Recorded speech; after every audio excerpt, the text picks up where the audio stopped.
I'll have it on so they can hear, yeah. Complained, yeah, okay.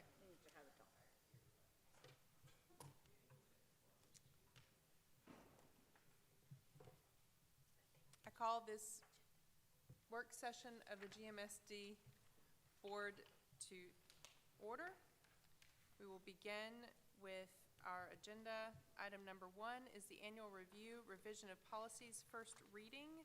And the first item comes from the Department of Academic Education. Dr. Park, would you like to speak to it? This policy, our grading policy, we have a major change to it and then a few minor tweaks. So I just want to run through those quickly with you. In our kindergarten and first grade classes, we have a standards-based report card. So standards-based report cards are a movement across the nation to where parents can find out specifically what standards students are struggling with. Instead of just having one cohesive grade for English or one cohesive grade for math, they can see which standards students are struggling with. We moved into providing a first grade standards-based report card 2 years ago, and it's been really successful. Last year it's been really successful, and so we're going to expand that to second grade. So you'll see the major change there is to add that second grade piece to the standards-based report card, and then you'll see some cleanup throughout the policy where it included second grade before, but now we're moving it to third grade and up.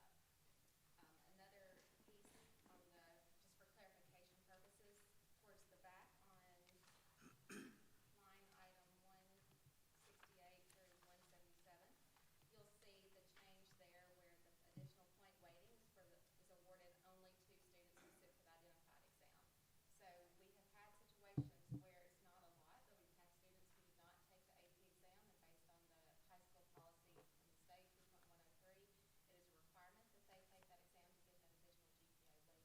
So I wanted just to clarify that a little bit further, because we have had to go back and change that and not award those additional points, quality points for students. And then the final piece up for revision in this policy, the report to parents. In previous copies of this policy, we had listed when the grading period schedule would take place. That changes every year. That would mean we would change the policy more than what we normally do. And so I just changed that wording to show that it will be on the district website and on school websites.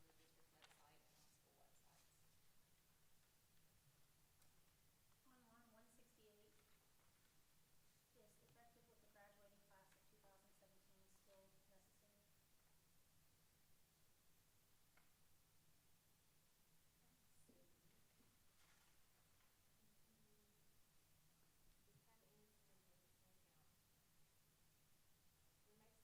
Yes, we still have, yes. It's about, it's about to exit out. Yes, one more year. Okay, I was just curious if we were there yet. Almost. Okay. I wish we'd done it sooner, but. Fine. Okay. And then I do want to clarify too, so on the points that are awarded to students, know that this is determined by the state. So that's one of those changes in the state board policy. We do have the autonomy to decide what we drop it to, so it doesn't count as an AP course, but we could have the discretion to count it as an honors course because it does have curriculum and standards that are above the regular classrooms, but they would not receive the full AP points that they would as if they were taking that class unless they take the exam. We don't have as big an issue with that. Other districts do, where they have lots of students who will take an AP but not take the exam. So would it just be retro back, like if they get to that point, Yes. or April or so? And So when they don't take the exam, when they're scheduled at the end of April, 1st of May, what we do is we go back the schools to notify the parents, but also go back and change the grade scale, the quality point scale that's assigned for that course for that specific student. But it is, we have lots of warnings sent to parents and notifications. This will happen if you don't take the exam. So we don't retro it to honors, we take it all the way back to a standard class. That's what I was saying, we have the autonomy, and it would be my recommendation to take it to an honors class because it is above Okay. the regular curriculum. But that's not in policy. No, nor does it have to be. It just says that we can't give the full AP points as required by the state. So another example would be outside of AP, is we have courses where students take an industry certification class. The industry certification, they don't get that weighting for that unless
first like time, they're does it, out of yes. their 12th grade myself. Yes, does it mean mastery at the end when you're walking out the course, or who can learn it the quickest?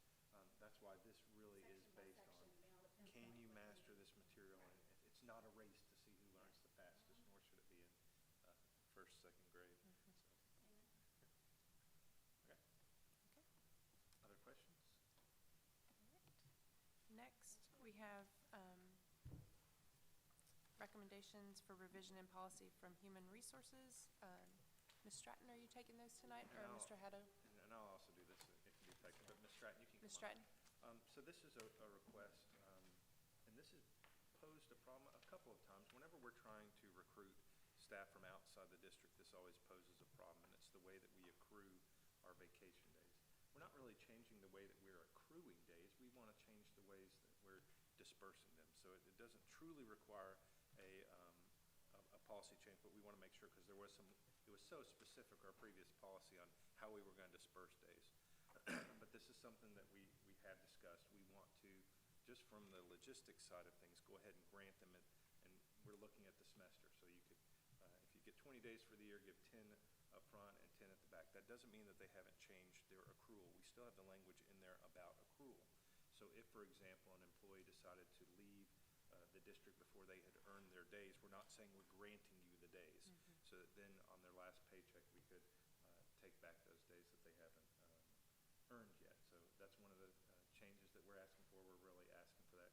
And also, we're lowering the amount of time. So we do find a situation when we're trying to draw in people from outside the district, especially in leadership positions, that if they have something planned in their previous job, and we've been flexible in the past working with people trying to accommodate their vacation days, but it'll help us if we don't have a long 6-month window before you earn your first vacation day. For us, we saw the downside to this being relatively small. We don't have a lot of transitory leadership people who come in for 6 months and then they're gone. And for us, because the way we've written the way that we would disperse the days, not necessarily grant the days, we think that this would be a good policy to help our HR department. Ms. Stratton, I don't know if you have any other. Just the only maybe new aspect to this policy has to do with if an employee has more than 25 days Yes. after June 30th, those extra days will be converted to sick days. And we saw that there are a couple other school districts across the state of Tennessee that does this, that has this in their vacation policy, as well as the Tennessee Department of Education. We thought that that was a great benefit for our employees, because we do have some of our 12-month employees that hit those 25 days, and they either And they have to take a it. vacation day within the next 2 weeks, or they lose that vacation day. And so we thought that that could be a great compromise, where they're not losing it, but they don't have to necessarily take it. Go ahead. Question I ask, Ms. Yes. Is it supposed to be 4.2 that they earn on a semi-monthly basis? It's the .42, and that's where the dots there. And I went back and looked at it. 40, I know, when Yeah. I first read it, I was like, I don't know, Yes. zero coming out? Yes, the- 0.42? Yeah, it's because the dots from the end of the line, you Yeah. don't notice that decimal point Right. before them. I see some kind of space, but it was really confusing. I was like, 50 days? I was like, 42, 50, wow. Yeah. Okay. I need 50 days. So I can put 0.42. I will admit, I know the superintendent says, is it 42 minutes? I will. What are we getting here? Yes. He said, no, it's 0.42. 0.42, I can change that. So that's We will just to clean change up. it We can after, change it, before the yes. meeting. It's a simple tab over. Yeah. Yes. Yeah, there's only one space there. Yes. Okay. Other questions for Ms. Stratton? I don't, it didn't appear to be new or really a change. I just want to make sure I understood. So it says if you're, for some reason, on unpaid, then obviously that time doesn't, and you wouldn't get paid for holidays or. Correct. Okay. Correct. And then no time is accrued during that space.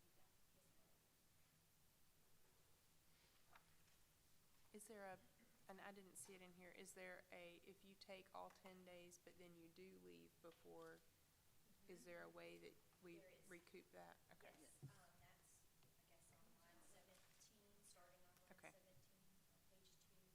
So when an employee does leave, what we will do is we'll first calculate how many vacation days that they should have accrued at that particular point. And we will, if that employee has over 25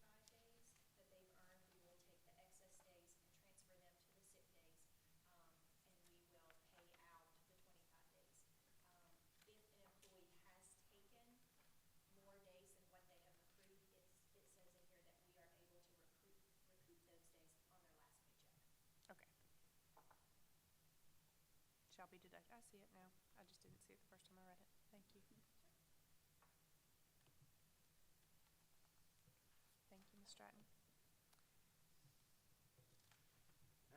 Item number 2 is Mr. Jones. Miscellaneous fiscal year 2018-19 budget amendments. First, number 32 is requesting the board's approval to transfer $60,000 from our maintenance and repairs account to our contracted services for transportation, which is our Durham contract. Mr. Kathy has requested this so that we can make final payment for the school. Number 33, appropriating $400,000 other capital outlay to handle cost as a result of flood damage at Houston High School. I think Mr. Kathy's going to talk a little bit later about this in the work session. But I know that after insurance recovery, the district's liability should be $10,000. So we do have $1 million worth of flood insurance coverage that should be paying for our procedures. I'll go ahead and hit some of those topics, and Mr. Cathy can jump in if he wants to. But we did see flood damage at the high school that I know we shared pictures with all of you. So we are going to have to put in a new hardwood court at the high school gym. That had to all be pulled up. I know they lost wrestling mats. Auditorium carpeting had to be removed. I know there was damage to a lot of the band material items, clothing, and so there were lots, and we were getting itemized list from them. So this is to cover us in the interim until we get that back. I know that Mr. Law, our district foreman, met with the adjuster, and they've gone through and seen a lot of the items, but we do have an open claim with our insurance company. So this is one of the reasons that we have reserve. It's good to have. On the budget amendment 32, the reason for the 60,000 additional money? Cost of transportation is higher, yeah. So we get an itemized bill from them for all those items. So Was there anything in particular of that part that stood out? no, I think Mr. Cathy. Yes, sir. What was the increase over the year? We've been tight in that budget. Yeah, the crazy thing about the transportation budget, if you add one special education bus, that's a $75,000, $80,000 swing in the budget. If you count the assistant or regular ed bus, it's just over $50,000 swing. So we under budgeted. That's the short answer, is that there's not enough money left in that account to cover the rest invoice from Durham for the school year. But there was enough left in maintenance to transfer over. So when we're looking at next year's budget, has that been taken into account? Yes, ma'am, there was an additional $100,000 for the transportation budget for next year. Right, okay. But we won't know. This will be something that we may have to come to the board. Yeah, I was just wondering if that was enough. Yes. With New the school. school coming online and so many more kids using buses. And so we will look at that. The reality is, and this is one of those things we've talked about, the students who are currently taking the buses to Dogwood will be the same, or to Riverdale. They're receiving bus services right now, and they'll be receiving bus services to Forest Hill. So it's going to be all about how they draw up the routes and when we start doing those logistics at the beginning of the school year. So it may require us to come back to the board at the beginning of the year saying, hey, just based on how they're having to route the buses, we may need to add an additional bus, but we'll address that once we start digging into the routing. Thank you, Mr. Cathy. Mr. Jones, item number 3 is the budget amendment number 1 Yes. for 2019-20. And I'll do this one too. I want to thank Ms. Vijaya. She has been doing two people's work, and we don't think that is probably the most efficient way for us to do it. When Ms. Pfizer left our district and she was our purchasing specialist, we had that position. Ms. V has been trying to do both positions, and I think it has become, she's doing good at both of them, but she desires to be exceptional. So this is one of those things that we'd like to reinstate, that purchasing position, so that she can focus on y'all and the work that we need to do as a school board. And we did receive, for our May estimate on DEP, an additional $200,000. So a portion of that will be used to fund the additional position. And this position was budgeted during the 18-19 school year. We just did not use the funds. So this would fall under who? It'll be fire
next item is Dr. Park, approval of purchase of Chromebook carts. And I think I misspoke on this one, Ms. Fisher, because I think this looks like it's out of the general fund budget, but was it? Ms. Fisher wanted to know, was this title funds or was this general fund? I believe it's general fund, yeah. So we had some funds remaining from the general budget for technology for the classrooms. And if you'll recall, in the budget for 1920, we proposed a lower amount for technology because we're going to pilot Chromebooks in our classrooms. And what we found throughout this last year, our science textbook is what we use for 3 through 8, and it's our first blended learning curriculum that we adopted to go along with the strategic plan. Well, we found that some of the features there were a little glitchy when used with an iPad instead of an actual device. And so, listening to that feedback from schools, classroom teachers, we wanted to see to use this money to the benefit of the future of where we're going with our technology, but also to assist with the current curriculum that we have. So, we thought it would be best to bring to you a purchase for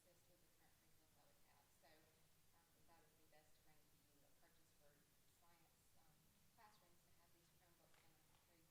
So we're piloting Chromebooks at the high school, but then this will also get it in the hands of our students 3 through 8 so that we can see how it works across the board. So this is a classroom set for each of the, Each science teacher. So they still have their iPad. This will not replace that, but they can use, if they're 1-to-1, sixth grade on, they would use these in the classroom instead of having the issue with the In the kids. science classroom?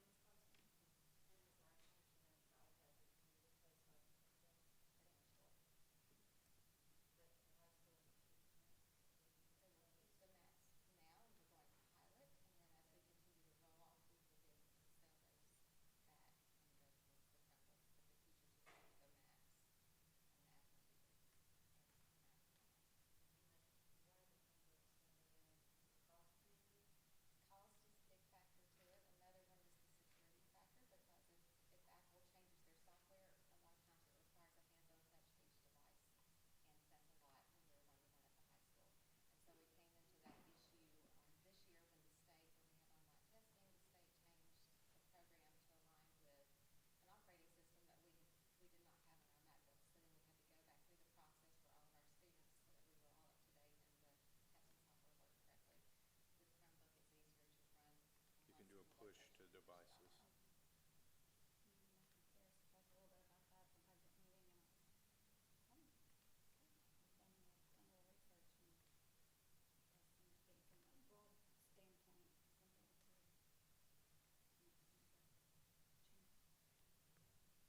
to be, from a broad standpoint, something to make change. How, I'm processing still, because I thought about it, when I read this, and I thought, okay, 3rd through 5th, I completely get. 6th through 8th, I'm gonna come into class, I've got my iPad, but I'm gonna get my Chromebook, I'm gonna have, I know how I am about changing devices day in and day out. How do we expect that to affect the kids academically? They don't have to do it all the time, so it just Okay. depends on what they're using within the Textbook. So it may be that they're using different materials that day or different resources, and instead of use the Chromebooks for those specific activities, or they could just have everything notes, they're keeping all of that on their iPad, but to access the 3D virtual reality pieces for the virtual field trips and the science textbook, it's going to be easier and better to use the Chromebook or a device that they may have at home outside of the iPad. So it'll be blended as Okay. well, blended devices at this point. But Okay. and then we'll see how it goes. So again, this is kind of like a trial period, but a good way to get the access to all the resources to our students.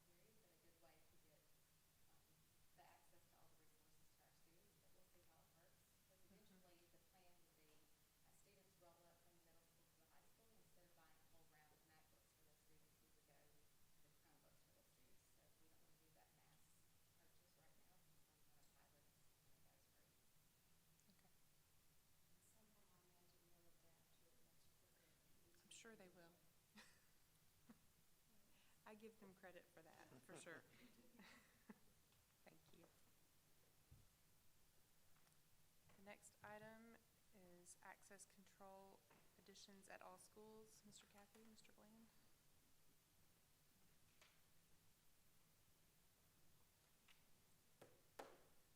Good evening.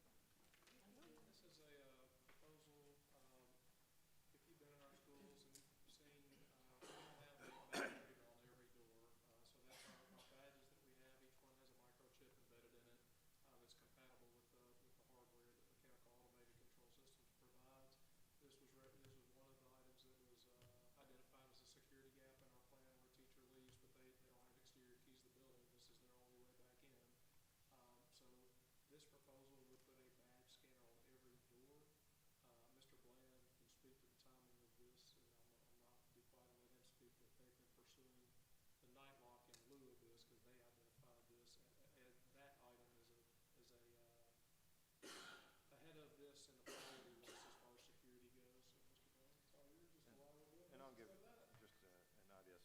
Dogwood, for example, when they go out to recess and they go out those side doors there, that door doesn't have a badge scanner on it for them to get back in, and they don't have external keys to the building. So this tightens up security and safety for them, so that if something was happening and they need to quickly enter the building, they don't have to knock on a window to get someone to come around.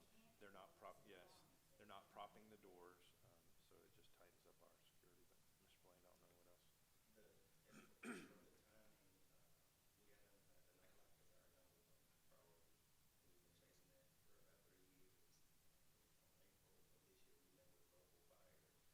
Mr.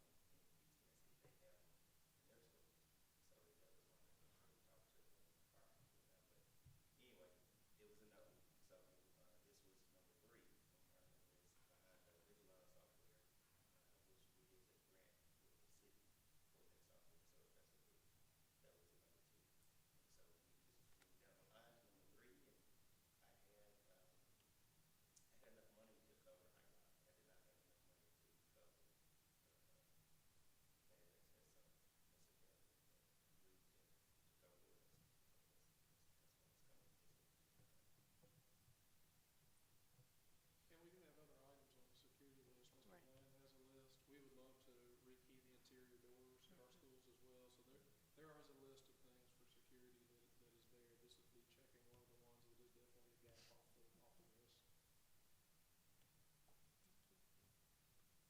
Any questions? Item number 8. I mean, I'm sorry. We hope so.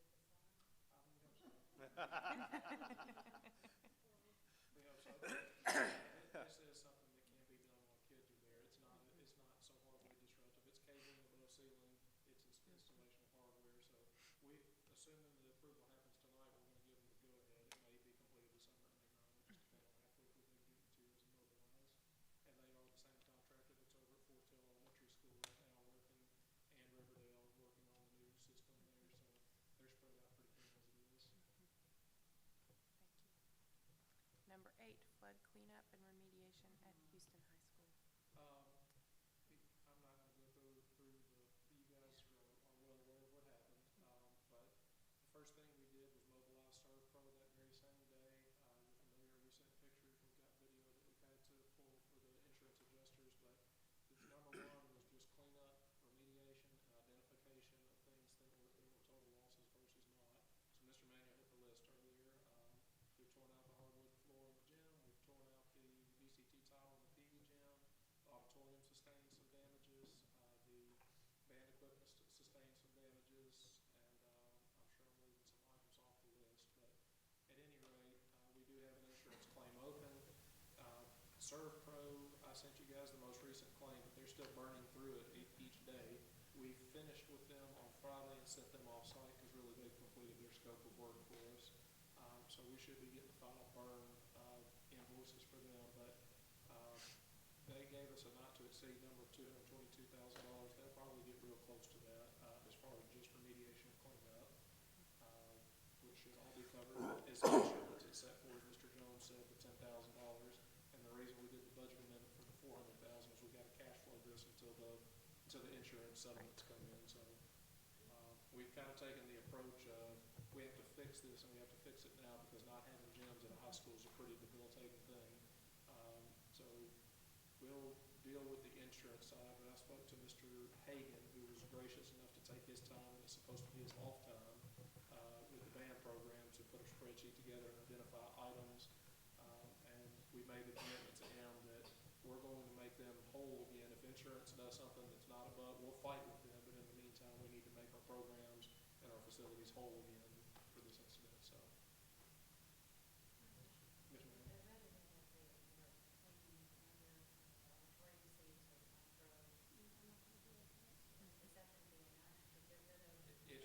It should be. Ultimately, the adjuster makes the final say on what can be cleaned properly and what cannot. I'm sure you guys read the reports. It was category 3 water that came in, which is not just, it's a whole lot different than a pipe just bursting overhead and clean water. it's a different type of water, so it does have to be cleaned and cleaned thoroughly. But according to Servpro and according to the insurance adjuster, those could be cleaned without having to be ripped out and replaced. The wrestling mats was another lost item because they have a spongy material inside of them that absorb that water, and there's just no way, there was no way to clean that. But there were, I know we talked about requiring dresses. So that might have been the band concert dresses and band dresses. So we're trying to figure out whether or not that's, we clean that or not. I talked with Mr. Hagan, I was up there working, trying to help him inventory. I said, I just said, leave it to the professionals to tell you, do we keep these dresses or not? They do go on the physical person of these kids. But if it's cleanable, then it is what it is. So I don't know if you've heard how that's gonna work or not. Have not yet, not on those items specifically, but as we go through it, we'll take the recommendations of folks that do this and kind of go from there. But our philosophy has been, we're just gonna be right by the programs, by the facilities and work through it. Thank you. Thank you for being there. You probably had the hardest summer of anybody, but this didn't help. Yeah. No. We didn't need an eighth project at this stage of the summer, but we got one, so we got one through. And thank you for the pictures. I mean, it That really was helped. helpful. It really was. And it was a bit shocking to see it was shot too. Yeah. And a lot of people just true, I mean, just community members didn't realize that there had been any issues, residential focus, obviously, and understandably, but a lot of people didn't necessarily realize that we had. Their children didn't have to go to school the next day and see it. That's right. Yeah. Which is, And we're I thankful for, personally but. appreciate the call because in light of all of the residential loss and a lot of tragedy, what we're doing here is important. It's nothing compared to what was happening. So I Unfortunately, we're appreciate how in a it's position to get this type of thing taken care of at a professional level and have insurance to help. Well, I'm so relying on the cloud, which you brought up. No, we didn't need an eighth or ninth project this summer, but it is good that it happened in the summer. The fact that this would have been really bad, it happened right in the middle of basketball season, Right. right in the middle of school, it would have been a lot Harder. more difficult problem. Number 9 is the Houston High Gym floor replacement. So this is one of the items that I'm bringing to the board for approval with insurance. We would like to move on this and at least give sports stores the permission to go ahead and mobilize order materials and schedule. This is their busy season, so they probably won't be able to get to us for a few weeks. They are a local vendor, the same one that put in the floor at Riverdale, and the same one that put in the floor at Houston Middle, and the same one that is putting in the floor at Forest Hill Elementary School. So they're a good local vendor. They do installs all across the nation. They're going to be able to get to us the quickest and provide us with the best level of customer service, and they do quality work. So that's what we were recommending to move forward with this proposal, so we can get one of those items buttoned up that was damaged during the flood. So this is only for one gym, are we waiting on the other gym floor? We have not gotten the proposal back. That flooring is different than what you It's have. a different material. It's tile. Right, it's So a tile. the cost won't be nearly as much for tile versus a hardwood floor. Right, I was just curious if when we were gonna move on that, because I know that's also. As quickly as we can get a flooring company to give us a proposal that's reasonable, we will move on that as well. So sports floors only go for wood. They just do wood, that's correct. And I noticed it doesn't include any repair of bleachers, or, I mean, did you have any bleachers damaged? Nothing that was I would think so. there was of significance. Thank you, Mr. Kathy. Back really quick to Ms. Fisher's point, and I was gonna ask the same, just about how, with the HEPA vacuuming and the antimicrobial mopping and everything. So is there a point at the end, kind of the process, where it gets kind of retested or examined? Or is that kind of done at the end, now that they're done, they've already signed off on all that? That is done at the end, but we are supposed to get copies of everything. I mean, we're supposed to get, we did finish, they're done. They're out. We put them off to the site on Friday, but we are supposed to get a full burn report, final, complete with all the things that you're talking about, testing and everything that says it's okay or it's not okay.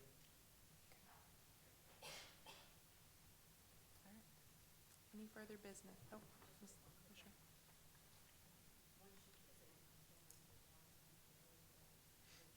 For the flooring, MA,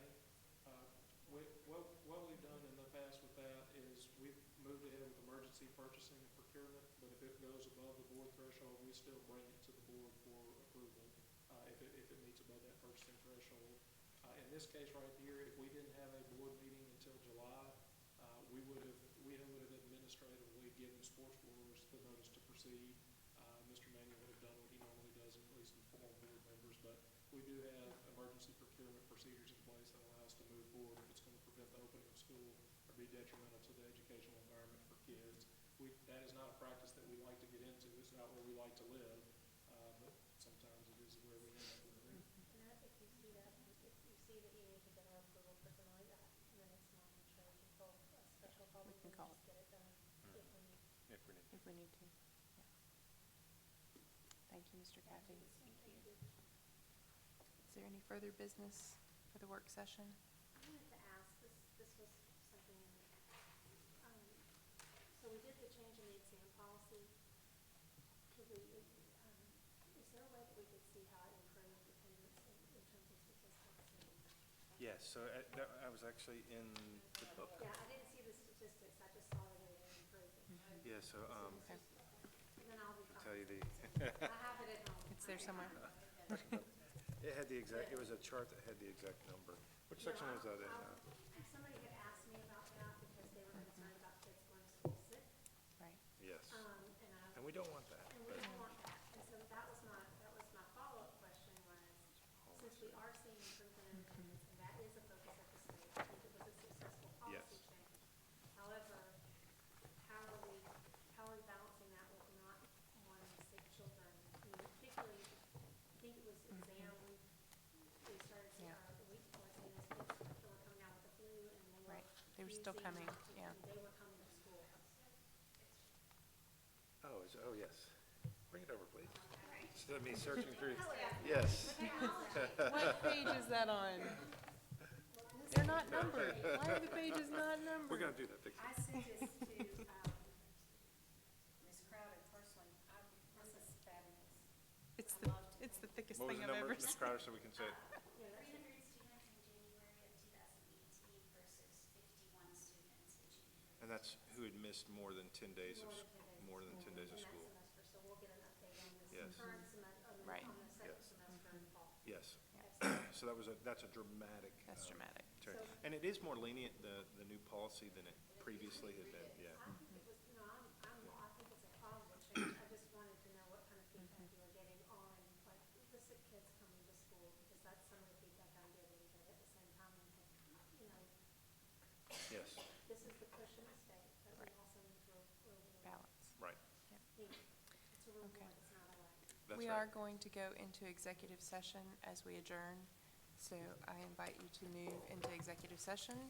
And we have just a few minutes. So let's move there now and then move our stuff later. That you can reach. I'm not sure it's beautiful sight from behind, but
This meeting of the Germantown Municipal School District Board is now in session. Apologize for the lateness of the hour. Let's enter into a moment of silence.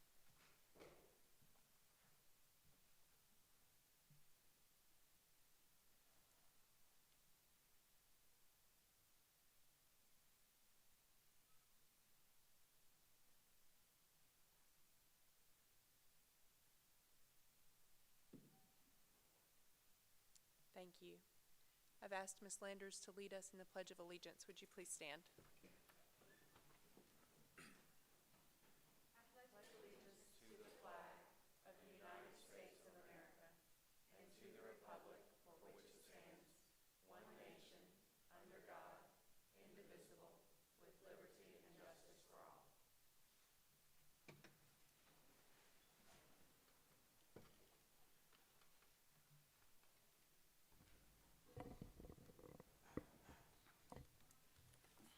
After discussion in the board work session, the board recommended to add the following items under board action agenda. Items 9E for flood cleanup and remediation at Houston High School. Item 9F, Houston High School gym floor replacement. Is there a motion to approve the agenda as amended? I move to approve the agenda as amended. Second. It has been moved by Ms. Landers and seconded by Ms. Oaf. Is there any discussion? Ms. Subramani, please call the roll. Ms. Fisher, Yes. Ms. Landers, Yes. Ms. Griffith, Yes. Ms. O. Chairman Luter. Yes. Thank you. As we prepare to go to recognition and awards, I do want to say that if you are here for citizens to be heard, there are forms to fill out in order to be heard during our Citizens to be Heard portion of the meeting. Those forms are just outside the doors to the left on the table. If you would pick up one of those forms and return it to Ms. Subramani, our board secretary here in the front, then you will be prepared when it comes time for the citizens to be heard. So for recognitions and awards.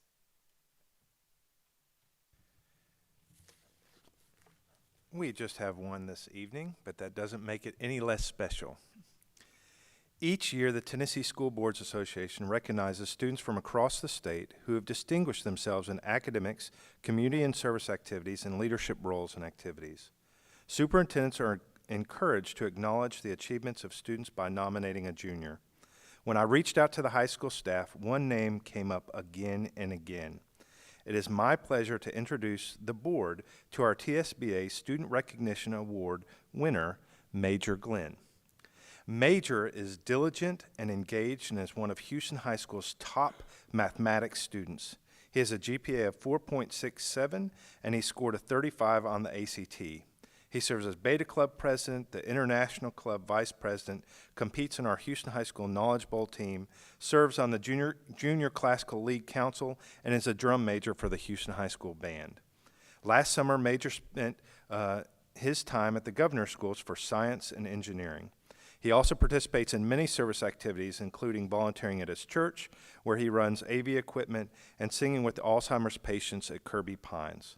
Congratulations, Major. We are excited to have you representing Germantown Municipal School District in this annual competition. So if you would come on up.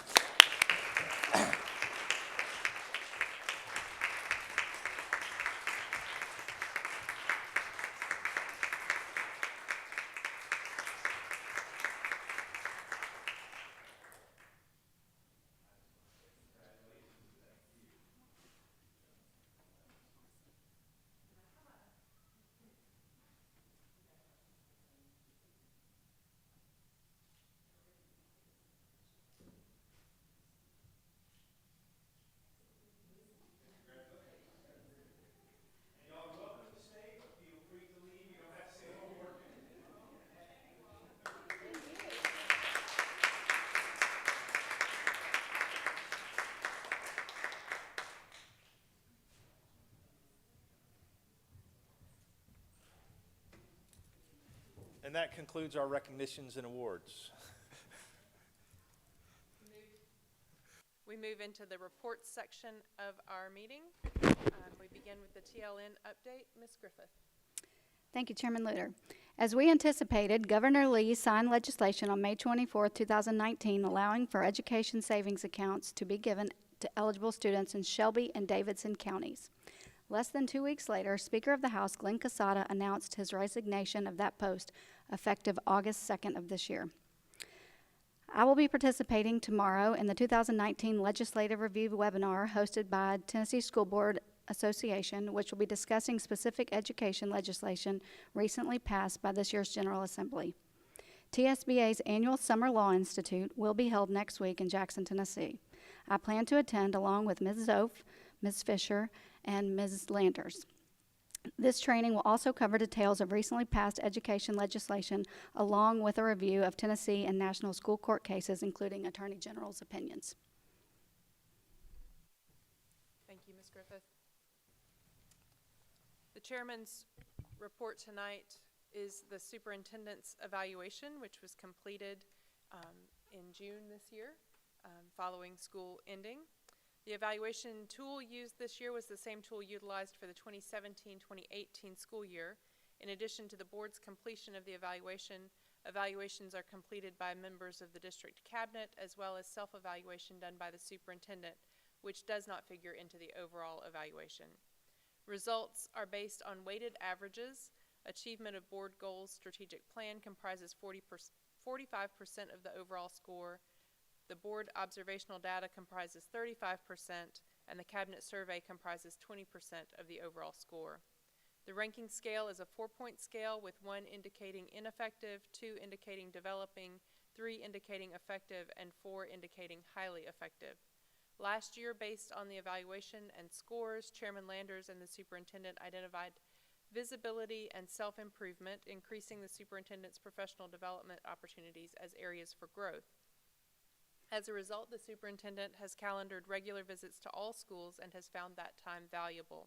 The superintendent has also been present for or participated in many PTO meetings, sporting events, art shows, performances, special events, and recognitions. As a leader among his peers, he serves as chair of the Southwest Corps for Regional Superintendents. He plans their monthly agendas to reach the Tennessee Department of Education's strategic goals and plan their professional development. The superintendent also serves on the Education Commissioner's Superintendent Executive Council to help shape education in Tennessee. The chair and superintendent agreed that the 2019-2020 goals would be established following board consideration of focus for the GMSD strategic plan. This year, the superintendent received a rating of 3.8 for achievement of board goals related to the strategic plan, a 3.54 from board observational data, and 3.91 from the cabinet survey, resulting in an overall score of 3.73, which is highly effective. Thank you, Mr. Manuel, for your leadership and for your commitment to education and to GMSD. That concludes the chairman's report. The next item on the agenda is Mr. Jones with the financial report. Okay, you have your financial reports for the month ending May 31, 2019. First, looking at the balance sheet, total assets, liabilities, and fund balance, reporting approximately $24 million in the school operating fund. In the federal projects, approximately $296,000 due from the Tennessee Department of Education. In the cafeteria fund, assets, liabilities, and fund balance totaling $266,000. In the capital projects fund, $2.2 million. The health insurance fund, $2.3 million. OPEB trust, $2.8 million. And our general fixed asset account group at $90.6 million. A couple comments on the statement of revenues and expenses on the school operating fund. Our final loan or technology loan payment to the city of Germantown was made in the amount of $296,000. A $143,000 transfer to the city of Germantown was also made for the bond payment for the Riverdale edition. On the OPEB trust fund, total net realized and realized gains and unrealized losses totaled $108,000. And that concludes my report.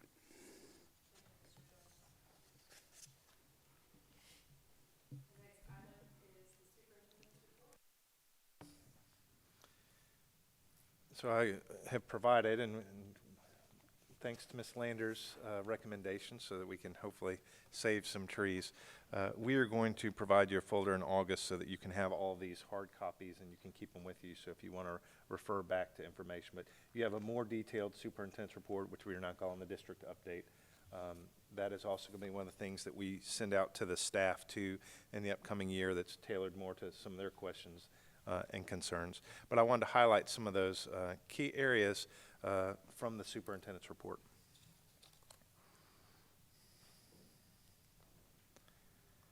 So as we have talked about in the past, we are working busily to improve the security at our schools. So know that this is at Houston High School. They have removed a window similar to what you see on the left. That door will be active during the school hours except for arrival and dismissal. But know that anybody who has to come into the school will get buzzed directly into the office. So we have access and control there.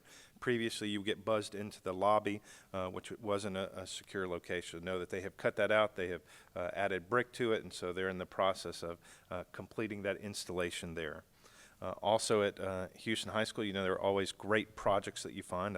The formula that you see on TLC, those house shows where they always have a budget, and then they come in and say, you know, you thought you were going to get that new kitchen, but something was wrong in the pipes. We experience that every time that we do a project in our schools. So know that when they were looking at the land behind where the students ate out in that courtyard area, they had drain pipes from the roofs that just went into the ground. And so it was creating a swamp in there, and so you have some mitigation that we had to do in the soil there. So you can see where they're actually having to dig out there for some of that work. But know that they have finished some of that work there, but you can see they're going to conclude those projects. They have connected the school. So this is a view looking out onto the football field. They've added fencing similar to what we have at Riverdale, so that students going in between the A building and the main building, it'll be connected now. You won't have open access to individuals from outside the community who can come up to a door and then come in. Same thing for the courtyard area where the students eat lunch. There's fencing, so you see that picture also. Other things that you know that we talked about during the work session, we did have some severe flood damage and had to do some budget amendments that you'll see proposed tonight. We do have an insurance claim. Know that we had water flooding into the Houston High School. We did have fish on the football field the next day. So know that they did have to rip out all the carpet in the auditorium, that pit right there filled with water. We had damage to the band storage area, uniforms, gowns, tubs, equipment. The wrestling mats were completely damaged. They had to rip out, that is the gym at Houston High School, where they had to rip out all the hardwood flooring. They could not get the water from underneath it with the vapor barrier. So know that we do have claims there. You can see the lobby there, that Hall of Fame area, where they've had to remove the coping that goes around those tiles. In the PE gym, they had to pull up tiles. So know that we do have projects that are happening because of flood damage. Also, some good projects that we have, so you can see some of these here. We are doing bathroom renovations at all of our elementary schools. So you can see here at Dogwood, for example, the boys and girls restrooms there, that they have completely gutted those bathrooms. And you can see inside of the bathrooms, once we open up, they have removed all the old tiling. They've removed all of the old grout. You can see some of the demolition work there happening at Farmington before it was finished. Know that when the students come back, they will have brand new floors. They'll have brand new restrooms there for them at Dogwood and Farmington and at Riverdale Elementary School. Also, too, you can see the old portable units at Farmington are being removed. And then on the left, of course, we are painting Dogwood Elementary School. So you can see this is the accent wall in one of the classrooms at Dogwood. It needed a fresh coat of paint at Dogwood Elementary School. So they'll come back to fresh paint and new bathrooms at that school. You can see that the portables are being removed there on the right at Farmington. And what's special at Riverdale It is a huge project. They have ripped out all of the ceiling tile and grid, and because they're removing the old boilers and chillers, they're cutting out lead pipe throughout the building. And when they do that, they're removing the old window units there. So if you can think, the classrooms had a window that was halfway up, and then they had a unit below. So these are new windows that are being installed in classrooms. So all those rooms will have brand new windows that you see there. But that is a very intensive project, but the teachers will come back to new ceiling tile and grid, LED lights, and new windows in their classrooms. So an incredible transformation happening at Riverdale's in the old building. Then, of course, we have a central office and a new school that we spend a lot of time. Our day will start out tomorrow at Forest Hill School, and we'll spend a lot of the day there making sure that they're on track. But you can see this is a view of the central office. They have completed the masonry work around the back and the sides. They have some masonry to finish in the front, which is some of the cut brick. It's a little more decorative that they have to do some extra work on. So know that they have put internal walls. There you can see the frames at the central office. And of course we have the deck there. At the new Forest Hill School, you can see, and this isn't one of the more glamorous shots, but you can see they have put in the secured entrance at new Forest Hill Elementary School. This will all be glasswork there so that people get buzzed into those areas before they get access to the school. That's one of our features that we want present at all of our schools and locations. But know that we are on pace. We believe that they are going to complete the new Forest Hill project in the second week of July. So know that we are tracking regularly to make sure they're doing that. They have tile up, they have ceiling tile and grid, LED lighting. It's an incredible transformation at that school. So I think the parents are going to be excited. And when we have a firm date, know that we are going to do a very special ribbon cutting at our new Forest Hill School to celebrate the Germantown brand. And with that, there's more information in your handouts, but that concludes my superintendent's report. Thank you, Mr. Manuel. Ms. Subramani, I have one citizen to be heard. Just one, okay. Prior to hearing citizens to be heard, I will read the instructions.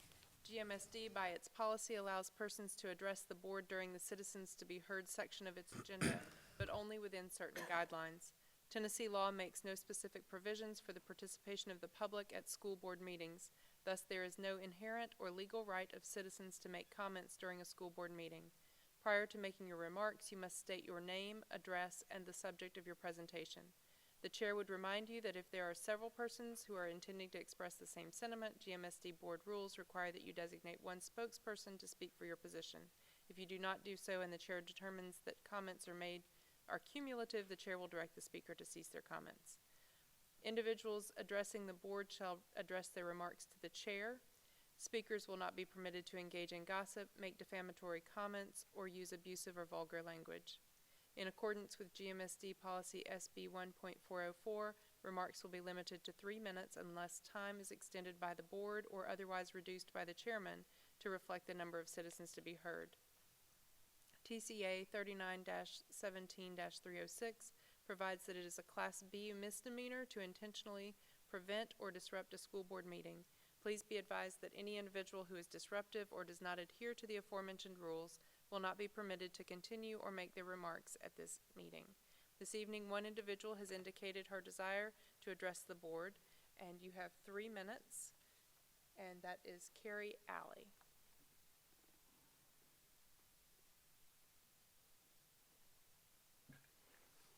Ms. Alley, I would remind you to state your name, your address, your purpose for speaking, and then I will begin your time.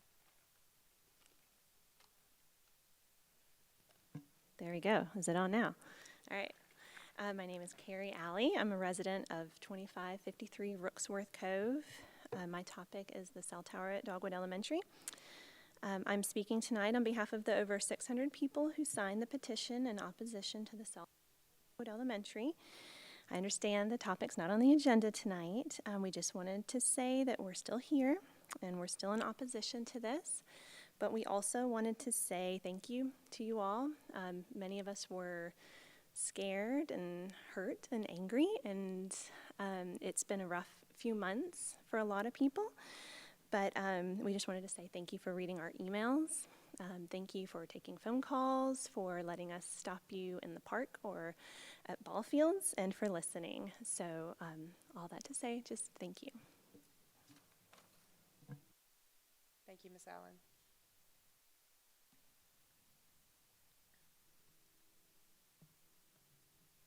We move to the business portion of our meeting with the consent agenda. The consent items tonight are items 8A through E, approval of the minutes, annual review revision of the policies, second reading, annual review revision of policies, first reading, miscellaneous fiscal year 2018-19 budget amendments 32 and 33, and miscellaneous fiscal year 2019-20 budget amendment number 1. Is there a motion to approve the consent agenda? I move to approve all the items in the consent agenda. Second. It's been moved by Ms. Fisher and seconded by Ms. Landers. Is there any discussion? Ms. Subramani, please call the roll. Ms. Landers, Yes. Ms. Griffith, Yes. Ms. Oaf, Yes. Ms. Fisher, Yes. Chairman Luter. Yes. Thank you. We move to board action items. The first item, Mr. Jones, fiscal year 2019-2020, federal capital cafeteria health insurance and OPEB budgets after second reading. Yeah, we're asking for the board's approval for the 2019-20 other funds budget. The changes made since the first reading include in the federal projects fund $33,000 in an IDEA preschool grant, some reclassifications for Title I, and in the cafeteria fund, an additional appropriation of $65,000 in equipment.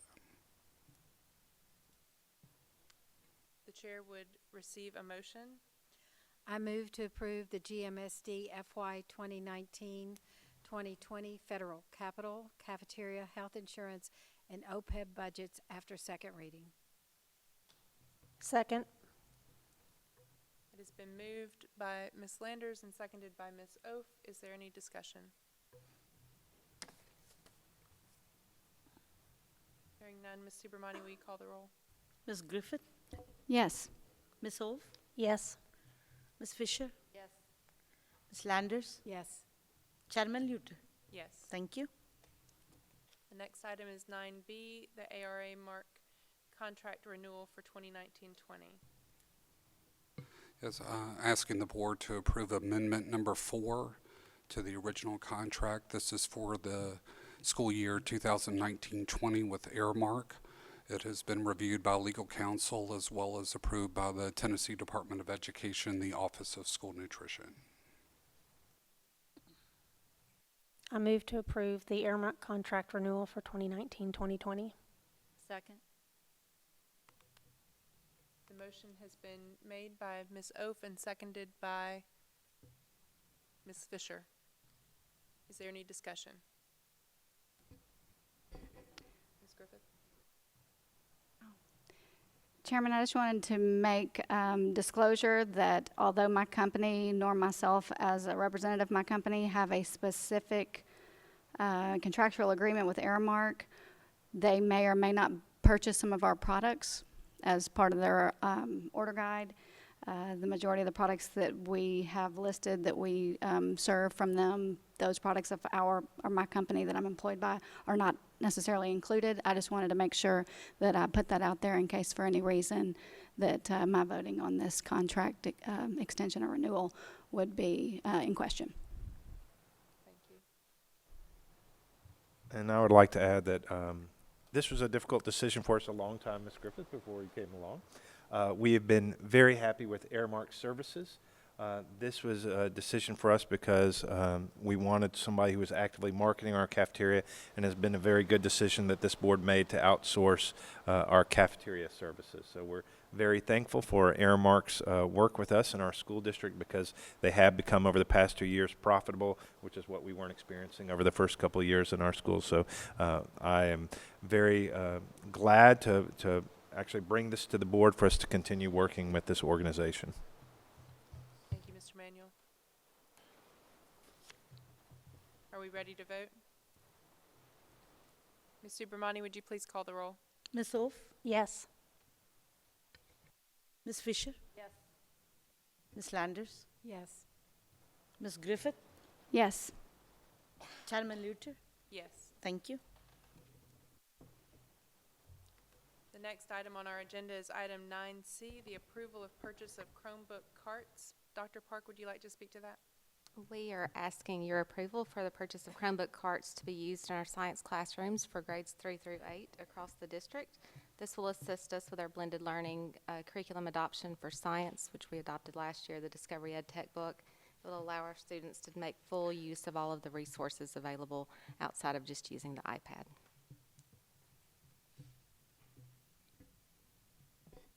Thank you. The chair would entertain a motion. I move to approve the purchase of Chromebook carts for grades 3 through 8 science classrooms.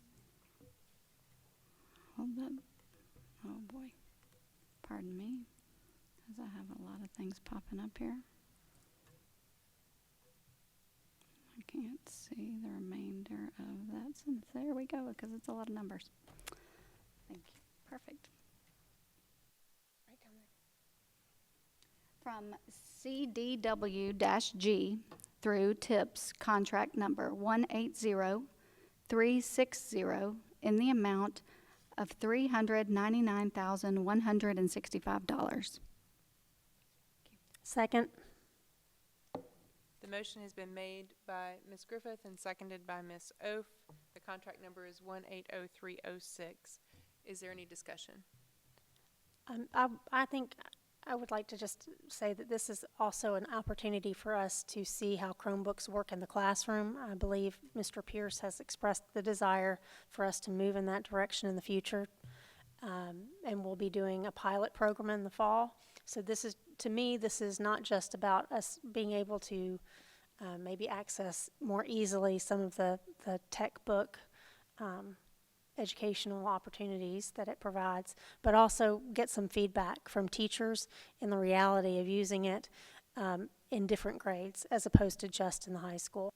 So I'm pleased we have that opportunity. Thank you, Dr. Park.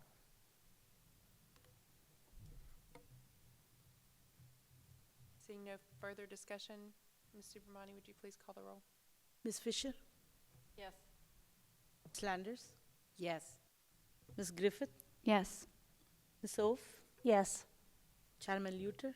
Yes. Thank you.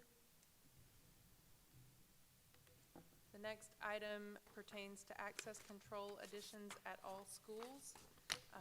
Mr. Cathy, will you be speaking to that? Yes, ma'am. This is a proposal. This will put a badge access scanner to read every employee's badge at each door in our district. Currently, we don't have a badge scanner at every door, so it does create some challenges when our staff goes out to recess or goes outside, and the same with our students that have to go back and forth. So this is one of our items on our security checklist that would be great to do for the security of our schools, and we recommend approval of the proposal for mechanical automated control systems. Thank you, Mr. Cathy. Is there a motion to approve the motion? I move to approve access control additions to all of our schools with mechanical automated control systems in the amount of $131,334.22. Second. The motion has been made by Ms. Landers and seconded by Ms. Oaf. Is there any discussion? That was me. Ms. Griffith? No, that Seconded, was me. The seconded by Ms. Griffith. Ms. Griffith, not Ms. Oaf. I stand corrected. Yes, Ms. Oaf. Mr. Cathy and Mr. Bland, thank you for bringing this to the board. I think this is an essential thing that needs to be done for our schools. You said this was one of the items on our security list. Would you characterize how much more we need in order to fulfill some of the, or all of the security items on our security list? I won't put a dollar sign to it, just we need, I think the biggest need that we have right now would be the camera software. We've spent a lot of money updating our cameras and security systems throughout the district. We're looking for facial recognition software. We're also looking for software that can blur faces in case we have to show video, which we don't like to do, but in case we do, we can blur the faces of students that are in the videos. Okay. And I would also like to add, one of the things we're talking about is completing the trip of secure entrances at our schools. So know that Dogwood Elementary School, I saw Mr. Cathy pulling the mic, will be our last school that does not have that type of secure entrance where you're buzzed into a location that's controlled before you get access to the rest of the school. So know that that is high on our priority list for the physical control of students at Dogwood Elementary. So what we're saying is we continue to not have the secure entrance for Dogwood. We do not see a remedy for that this year at this point. We don't have the plans for that, correct? Right. And Houston Middle School currently does not have a secure door either, does it? That's correct. And so with the new plans, with the addition, have individuals who are coming to the office get buzzed in through the new addition, and that's how they would gain access to the school. So we could create that secure type of location at Houston Middle School. But yes, Dogwood would be then the last one that does not have that secure entrance at this time. And so that would be built into the budget that we have or what will be provided. Yes, it's on our priority list. And I would add to it, if you're asking list of security items, interior rekeying is another one that needs to be done also for security as well as ADA purposes. Interior, say that again, please. Interior rekeying of the door hardware that actually goes to the classrooms themselves. There's a new security feature that we did put in at the Riverdale and Forest Hill where any interior key will lock a door from the interior. So in the event of an active shooter, if you had to just get into any classroom, you could use your key to lock that door and secure yourself in that event.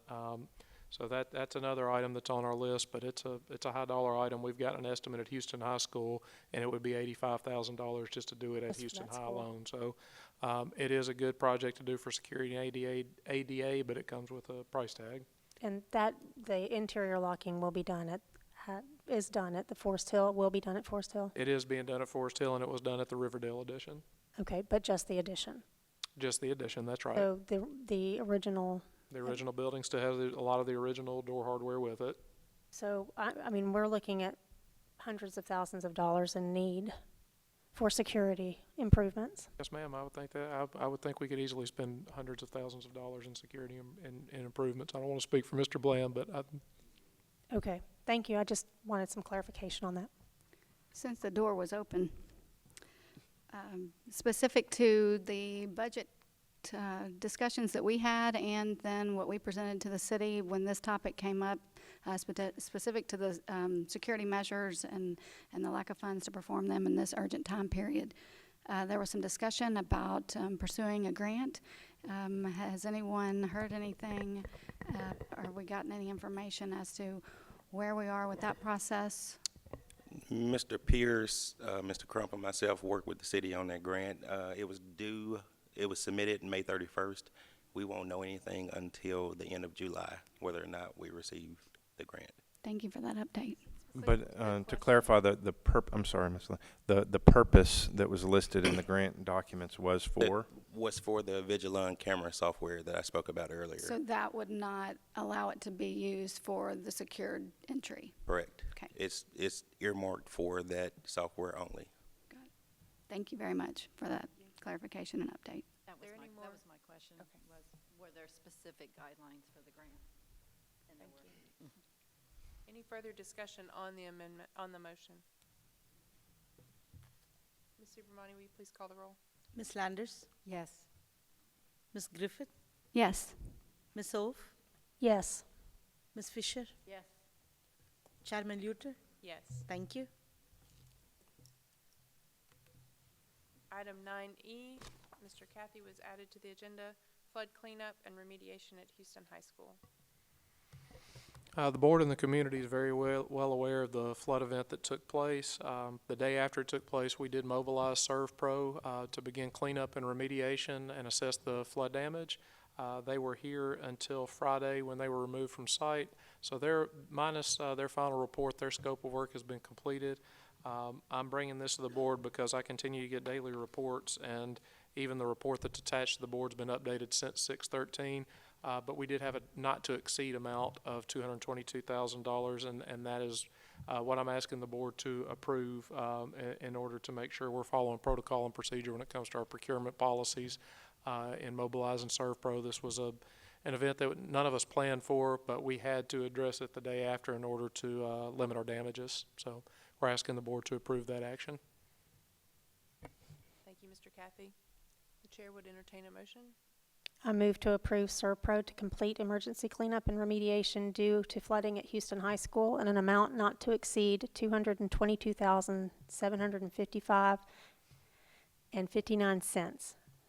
Second. The motion has been made by Ms. Oaf and seconded by Ms. Griffith. Is there any discussion? Sorry, I'm talkative tonight. I would just like to say thank you. Mr. Law, Mr. Jones, Mr. Taylor from the high school, I know have worked tirelessly on this. Mr. Kathy, of course, how much bigger does your plate need to be? And then Mr. Hagan, the band director who's working on his time off to inventory everything that was damaged in the band shed. It's been staggering for all of us what has happened in this community, and my heart, and I know the hearts of others on this board, breaks for the students that we have who are affected by the flooding in their homes. So I just offer my thoughts and my prayers to them, and I thank those in the district office and those on the school level who've worked so hard for the high school. I just think we might also mention that we do have flood insurance, so that we are hoping that some of this will be covered by our insurance company. Yes, ma'am. We do have flood insurance in the amount of $1 million with the TML. We have an open claim for that. So all of the items that you're seeing, including ServPro and the next item, will be submitted to insurance for reimbursement.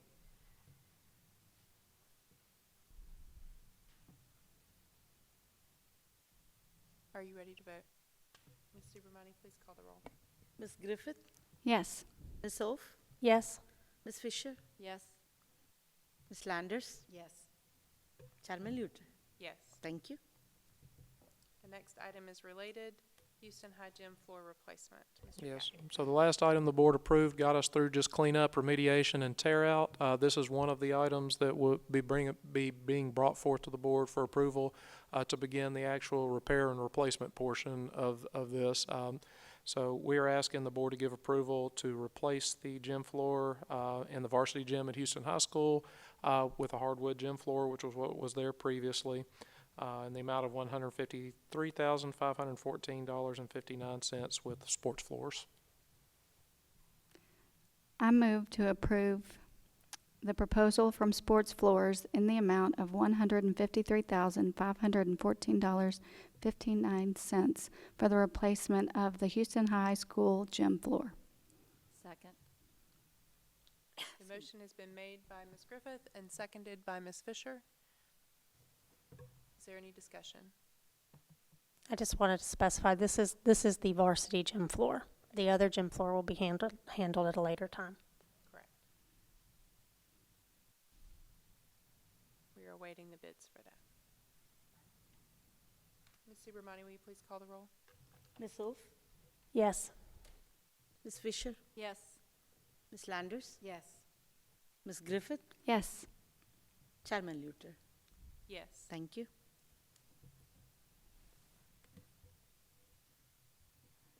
That completes our agenda. Our announcements are that schools will reopen Monday, August 12th. Forest Hill Elementary will make us have 6 GMSD schools. Our next board work session and meeting are to be announced. And Ms. Subramani, would you take just a moment and talk about the ways that you have been recognized?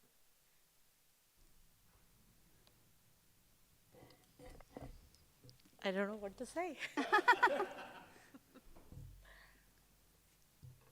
Yes, I got level 3 at the TSBA, Secretary's certification, which is the topmost level, and I'm the first one of all the local secretaries to go for that level. Correct. I'm proud to take GMST to that spot. We are very proud We of are you. very Thank proud for you to take it.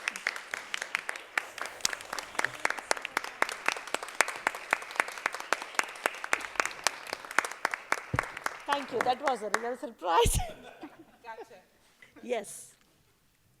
Thank you, I appreciate it, and I'm so proud and blessed to work for And we are GMSD. proud of you. Thank you.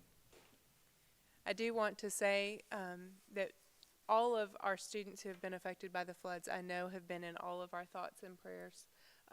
And we do hope that your summer, while off to a hard start, is still a time of rest, and that the way that the Germantown community has reached out has brought healing and help, and we hope that our families will reach out to us as we can be helpful as well.